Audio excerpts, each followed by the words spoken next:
السلام علیکم ورحمۃ اللہ وبرکاتہ۔ ذی الحجہ کے مہینے کا چاند طلوع ہونے والا ہے، اور ذی الحجہ کے ابتدائی 10 دن بہت ہی فضیلت والے دن ہیں۔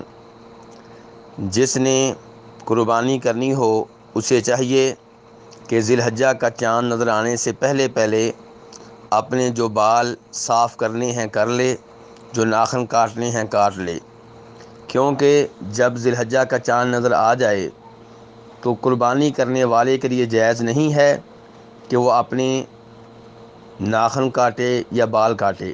ہاں، قربانی ذبح ہو جانے کے بعد بال کاٹنے اور ناخن کاٹنے جائز ہوں گے، اور یہ پابندی صرف اس کے لیے ہے جس نے قربانی کرنی ہے، گھر کے دوسرے افراد کے اوپر نہیں ہے۔ دوسرے نمبر پہ ان 10 دنوں میں بہت زیادہ نیک اعمال کرنے چاہیے، کیونکہ نبی علیہ الصلوۃ والسلام فرماتے ہیں، بالکل صحیح حدیث ہے، کہ اللہ تعالیٰ کو نیک اعمال جتنے ان دنوں میں اچھے لگتے ہیں دیگر دنوں میں اتنے اچھے نہیں لگتے۔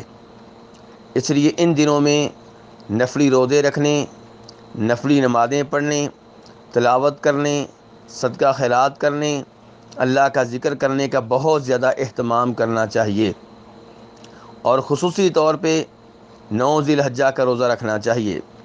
یوم عرفات، اس کے روزے کے بارے میں آپ علیہ الصلوۃ والسلام فرماتے ہیں کہ اس سے 1 سال پہلے اور 1 سال بعد کے گناہ معاف ہوتے ہیں۔ یہ مسلم شریف کی حدیث ہے۔ اس لیے ان دنوں کا بہت زیادہ اہتمام کیا جائے، بہت زیادہ ثواب حاصل کرنے کی کوشش کی جائے، اور ایسے کام نہ کیے جائیں کہ جن سے یہ دن ضائع ہو جائیں۔ واللہ اعلم۔